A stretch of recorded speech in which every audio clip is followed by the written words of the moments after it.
Olá, voltamos com a segunda parte da aula sobre jardins da antiguidade. Vamos falar sobre Egito, Grécia e Roma. Compartilhar a tela com vocês.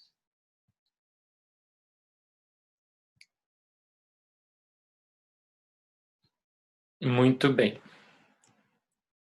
Deixa eu voltar só um minutinho. Avançamos no tempo aqui. Bom, Egito. Dentro das grandes civilizações, o Egito tem sua importância gigantesca na arquitetura, na ciência, na matemática e na geometria. Todo mundo conhece muito bem, existem alguns registros históricos, físicos inclusive, todo mundo conhece as pirâmides, mas vamos falar especificamente sobre a ideia de uso do espaço, arquitetura e paisagismo. Bom, os egípcios gostavam também de ter seus grandes jardins. Não era um jardim para a grande população, obviamente, só os grandes administradores, altos oficiais podiam ter jardins, ou a corte do faraó, e eram jardins super organizados. A ideia de piscina surge com o jardim egípcio, com o ideal egípcio, por causa da matemática, da geometria. Então, um jardim super organizado, a ideia de espelho d'água, de piscina. E essas piscinas, além do uso para nadar, também tinham peixes ornamentais, era um reservatório de água como uma fonte de ar fresco para casa, e geralmente muito próximo. E nós temos registros em papiros desses tanques de água, esses primórdios de piscina, onde a representação dos animais ornamentais e das plantas ornamentais aqui no entorno, eles tinham uma dificuldade da representação em perspectiva e nos seus planos de visuais, planta baixa, elevação. Então a gente acaba percebendo as plantas aqui de ponta cabeça, invertidas, mas a gente já percebe já o uso de tamareiras, de papiros, e essa racionalidade, esse formalismo no desenho de paisagismo e de jardins, principalmente dos caminhos e das piscinas e tanques. Aqui seria uma representação de uma propriedade egípcia, a residência no centro e o jardim externo. Percebam o caminho formal, o caminho reto, o alinhamento também do plantio de vegetação, o uso das tamareiras e o grande tanque com água aqui, a piscina, sendo o destaque do jardim. Essa outra ilustração de como seria esses jardins privados desses nobres egípcios, e sempre o tanque de água, lembrando, né, que o Egito, o Cairo, e fica no deserto, muito calor, então o elemento água é super fundamental para refrescar o ambiente. Curioso esse desenho, só falta um churrasco aqui, mas na verdade é uma casa de uma família e o uso do lazer privado, então um uso muito antigo.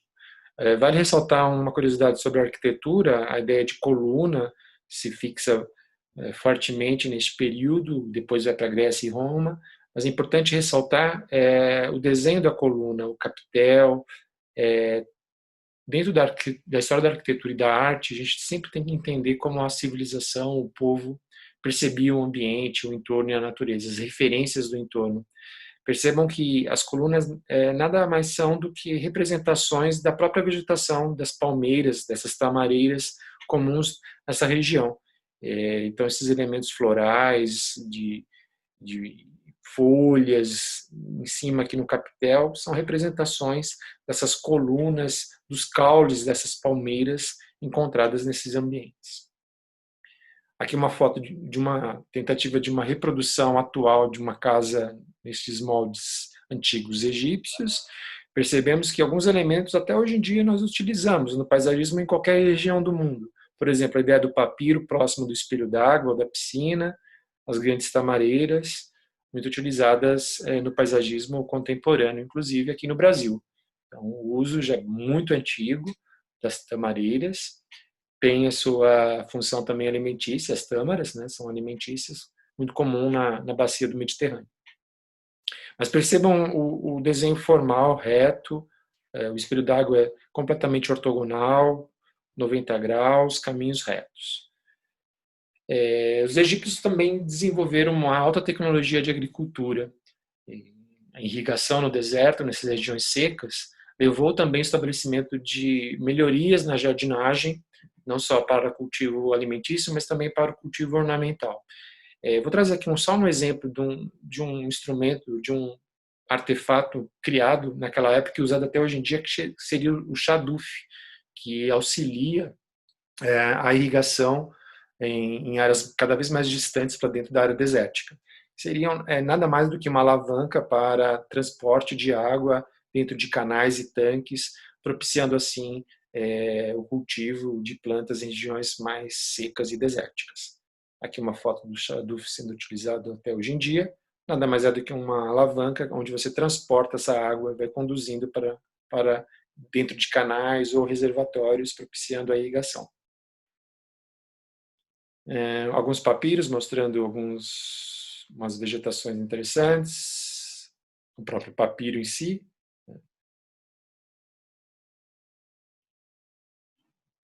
Templo de Luxor, grandes construções, mas o que vale ressaltar aqui é a ideia do jardim que acompanha essas grandes edificações.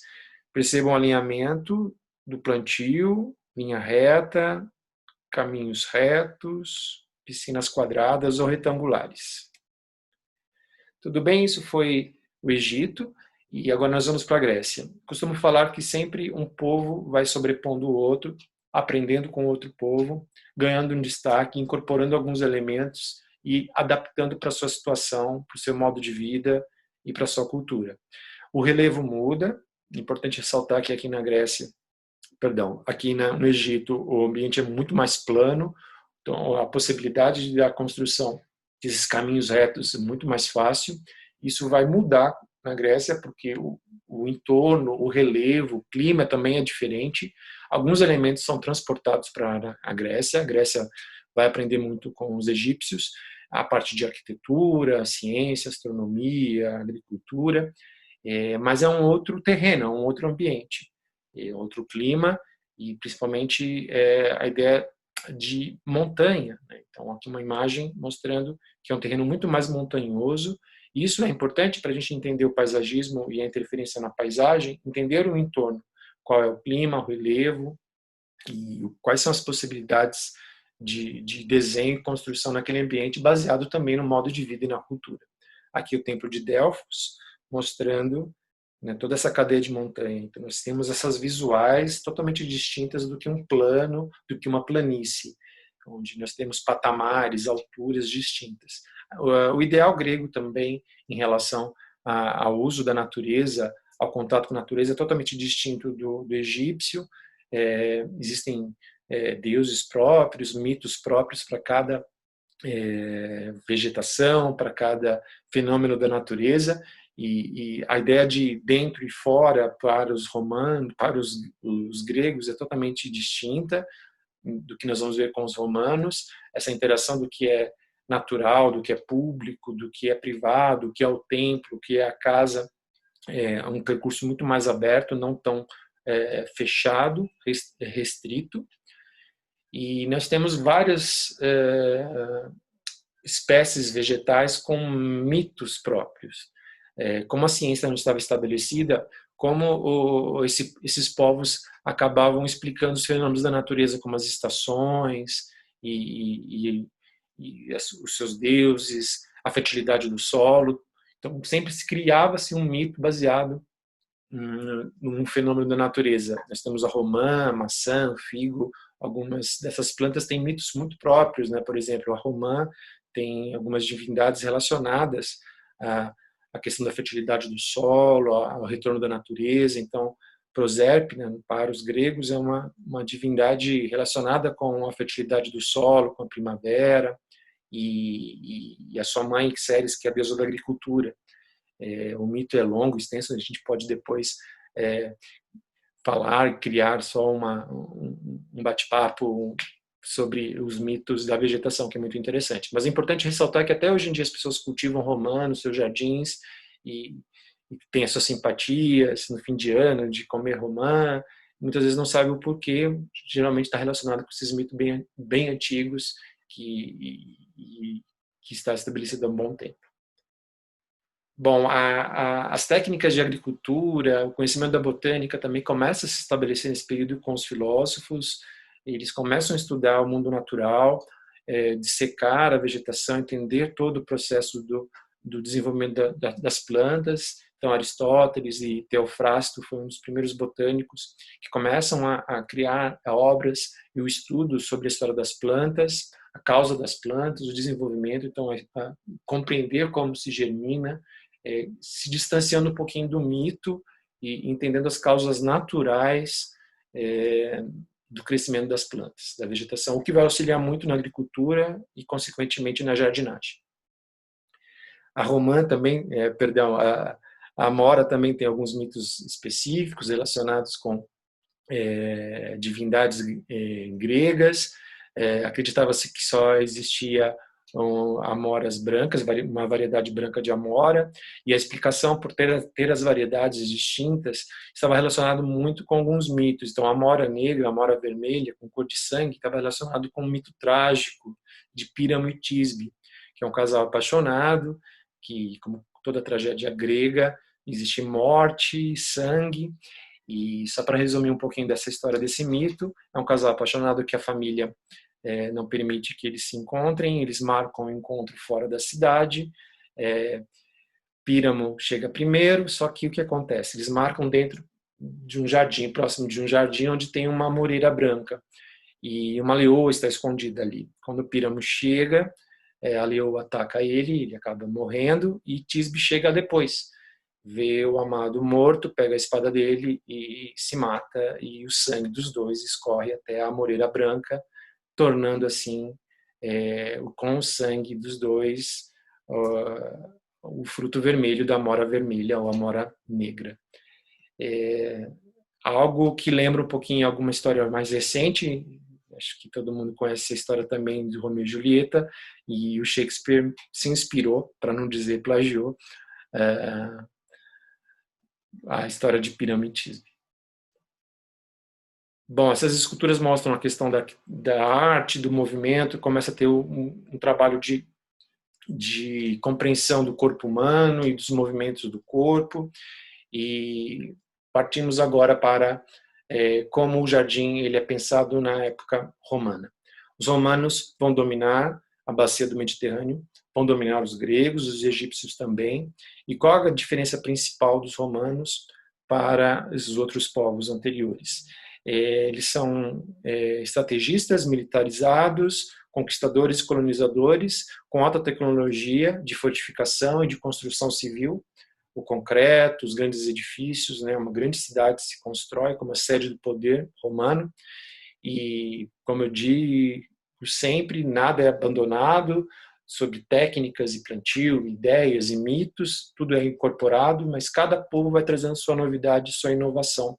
E dentro dessa inovação dos romanos está a questão da construção da hidráulica, da parte da engenharia hidráulica para os aquedutos, para você conseguir ter uma cidade com muitos habitantes, se constrói aquedutos, que são esses canais com reservatórios com água.